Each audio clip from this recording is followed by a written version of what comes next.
Hi friends, எல்லாருக்கும் வணக்கம். எல்லாரும் எப்படி இருக்கீங்க? நல்லா இருக்கீங்களா? நாங்கள் தான் உங்கள் தியா ராகவ். என்னன்னு பார்த்தீங்கன்னா, இன்னைக்கு நான் ஒரு டிஷ்ஷு செய்ய போகிறேன். ஒரு ஸ்வீட் தான். ஏன்னா வந்துட்டு தீபாவளிக்கு எல்லாரும் செஞ்சு சாப்பிட்ருப்பீங்க. எங்கள் வீட்டில் எதுவுமே செய்யலைங்க. தீபாவளிக்கு எல்லாருக்கும் உடம்பு சரியில்லைங்கிறனால எதுவும் செய்யலை. அதனால் எனக்கு குலோப் ஜாமுன்னா ரொம்ப பிடிக்கும். என் பொண்ணுக்கும் ரொம்ப பிடிக்கும். அதனால் இன்னைக்கு தான் வந்து டைம் கிடச்சிச்சு. கொஞ்சம் நல்லா இருக்கேன். வாங்கிட்டு வர சொன்னேன் மாமாவை. வாங்கிட்டு வந்திருக்காங்க குலோப் ஜாம் மாவு. கொட்டி பால் ஊற்றி பிசைஞ்சிட்ருக்கேன். இங்கே பாருங்கள், மாவு பிசைஞ்சிட்ருக்கேன்.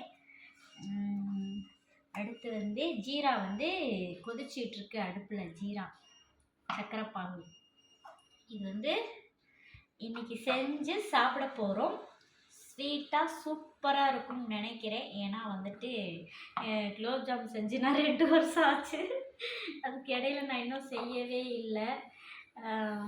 நீங்கள் உங்கள் வீட்டில் என்னென்ன டிஷ் எல்லாம் செய்கிறீங்கிறது கமெண்ட்டில் வந்து போடுங்க. நான் இப்போ தான் மாவே பிசைஞ்சிட்ருக்கேன். இது கொஞ்சம் நல்லா ஊறணும். பாருங்கள், சூப்பராக இருக்குது. இப்போவே பால் ஊற்றி பிசையவும் நல்லா இருக்குங்க. உண்மையாலுமே இது வந்து 2 பாக்கெட் மாவு.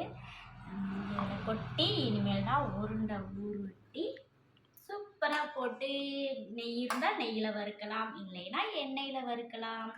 நான் வந்து இப்போ வந்து நெய் இல்லை, ஸோ வந்து எண்ணெய் ஊற்றி வறுத்து அதுக்கப்புறம் தான் நான் ஜீராவில் போட போகிறேன் குலோப் ஜாமுன். வாங்க நீங்களும் சாப்பிட்லாம். சூடான சுவையான குலோப் ஜாம் செய்ய போகிறோம். எண்ணெய் காய வச்சாச்சு. எண்ணெய் காஞ்சிட்ருக்கு. அடுத்து பார்த்தீங்கன்னா உருண்டை உருட்டி ரெடியாக வச்சுருக்கேன். நான் சூப்பராக அழகாக எல்லாமே ஒரே சைஸுக்கு உருட்டி வச்சாச்சு. 2 பாக்கெட்டு பாருங்கள் எவ்வளோ பீசஸ் வந்திருக்குன்னு. கிட்டத்தட்ட 70-80 பீஸ்க்கு மேலே வந்திருக்குங்க. சூப்பராக இருக்குது. இந்த எண்ணெய் காஞ்சொட்டி இதில் போட்டு நல்லா ப்ரௌனிஸாக வறுத்து எடுத்துடலாம். அதற்கு இடையில் ஜீரா காஞ்சிட்ருக்கு. ஜீரா வந்து கொதிச்சிட்ருக்கு. ஃபஸ்ட்டு வந்து கொஞ்சமாக வச்சாச்சு. ஜீரா வந்து பத்தாத மாதிரி ஃபீல் ஆகிடுச்சு. அதனால் அரை கிலோ சர்க்கரை போட்டிருக்கோம் நாங்கள் 2 பாக்கெட்டுக்கு. ஏன்னா இனிப்பு எங்களுக்கு பிடிக்காது அவ்வளோவா. ஒரு பாக்கெட்டுக்கே வந்து 700 கிராம் சர்க்கரை போட சொல்லியிருந்தாங்க. ஆனால் வந்துட்டு 700 கிராம் நாங்கள் போடலை. அரை கிலோ தான் போட்டிருக்கோம். எங்களுக்கு இனிப்பு பிடிக்காது அவ்வளோவா. அதனால் அரை கிலோ போட்டு சின்ன செம்பில் கரெக்டாக ஒரு 3 செம்பு தண்ணி, இந்த செம்பில் ஒரு 3 செம்பு தான் தண்ணி ஊற்றி கொதிச்சிட்ருக்கு ஜீரா. இதில் வந்து 2 ஏலக்காய் வந்து ஒரு 2 இல்லைனா 3 ஏலக்காய் வந்து பிச்சு போட்டுக்கலாம் வாசனைக்கு. சூப்பராக இருக்கும், டேஸ்டியாக. கொதிச்சிட்ருக்கு ஜீரா. இது கொதி வந்தோட்டி ஒரு பதத்துக்கு வந்தோட்டி ஆஃப் பண்ணிக்கலாம். என்ன காஞ்சிருச்சான்னு செக் பண்ணலாமா?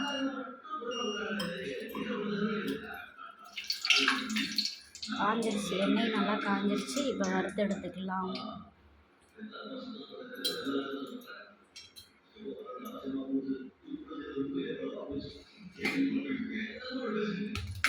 சும்மா ஒரு 2 உருண்டை போட்டு பார்க்கலாம்.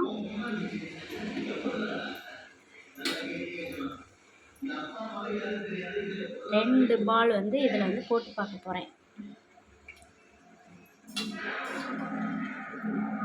போட்டாச்சு.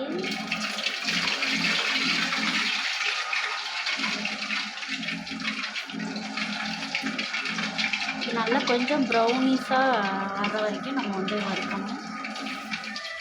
அது பால் ஊற்றி பிசைஞ்சு வச்சு உருட்டினதுனால நல்லா சாஃப்டாக இருக்கும்னு சொல்லியிருந்தாங்க. நம்ம செக் பண்ணி பார்க்க போகிறோம், எப்படி இருக்குன்னு பார்ப்போம் ரிசல்ட்டு.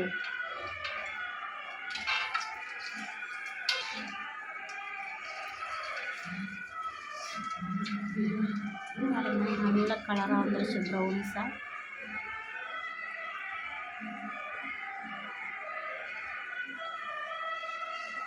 நல்லா சூப்பராக கொஞ்சம் ப்ரௌனிஸாகவே எடுத்தாச்சுங்க. ரொம்பவும் கருக்கி எடுத்தால் ஒரு மாதிரி டேஸ்ட்டுமாக இருக்கும். ஸோ நமக்கு இந்த கலர் போதும்னு நினைக்கிறேன். இந்த கலரில் எடுத்தாச்சு. ஓகே, அடுத்து போட்டுடலாமா? கொஞ்சம் இன்னும் நிறைய பால் சல்லி போட்டுடலாம்.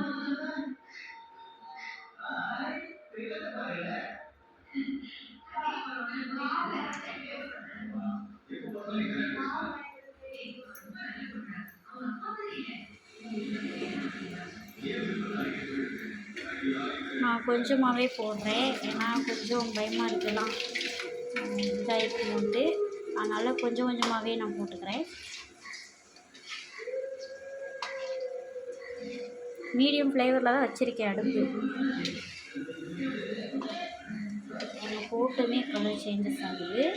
அந்த உருண்டை வந்து நல்லா வெடிக்காத அளவுக்கு தான் உருட்டியிருக்கேன். அப்படின்னு ஒரு 1-2 லைட்டாக வெடிச்சிருக்கு, அதனால ஒன்றும் இல்லை. பட் இன்னும் வெடிக்காத அளவுக்கு உருண்டலாம் உருண்டை. ஏன்னா நான் மட்டும் ரொம்ப நேரமாக உருட்டிக்கிட்டு இருந்தேன். அப்புறம் தியாப்பா உட்காந்து உருட்ட ஆரம்பிச்சிட்டாங்க உருண்டை. ஏன்னா வந்துட்டு ஒரு ஆளே செய்ய முடியல. அவரோட உருண்டையெல்லாம் தனியாக தெரியுது பாருங்கள், வெடிச்சு வெடிச்சு கலர் சேஞ்ச் ஆகிடுச்சு. எந்த அளவுக்கு சேஞ்ச் இருந்தாலும் இப்போ ரொம்ப வெள்ளையாக இருந்தாலும் நல்லா இருக்காது.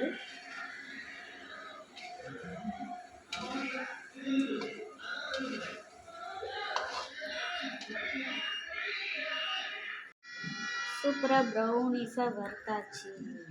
வறுத்து அடுத்து நம்ம வந்து இதில் வந்து போட போகிறோம். இதில் ஏற்கனவே வந்து கொஞ்சம் போட்டு இருக்குது பாருங்கள்.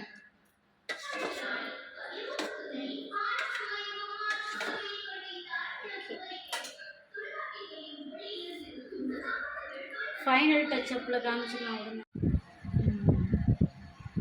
பாருங்கள் எவ்வளோ சூப்பராக வந்திருக்குன்னு பாருங்கள். நல்லா பெருசாக பால் மாதிரி ஊறி இருக்குது, சூப்பராக இருக்குது. 10 நிமிஷம் தாங்க, 20 நிமிஷம் கூட இல்லை. ஏன்னா பால் ஊற்றி நம்ம செஞ்சதுனால வந்து ரொம்ப சாஃப்டாக வந்திருக்கு, சூப்பராக இருக்குது. அதனால தான் ஒரு 2 பீஸ் மட்டும் லைட்டாக உடஞ்சிருச்சுங்க, பாருங்கள் தெரியுது. மற்றபடி சூப்பராக இருக்குங்க. வாங்க குலோப் ஜாம் சாப்பிட்லாம். நீங்களும் செம்மையாக இருக்குங்க, யம்மியான குலோப் ஜாம் சாப்பிட்லாம் வாங்க. வேறு லெவலுங்க, சூப்பராக இருக்குங்க. ஓகே, அப்படியே வந்துட்டு எங்களோட சேனலை வந்து சப்ஸ்கிரைப் பண்ணிக்கோங்க. நிறைய பேர் இன்னும் சப்ஸ்கிரைப் பண்ணாமே இருக்கீங்க. ஸோ வந்து எங்களோட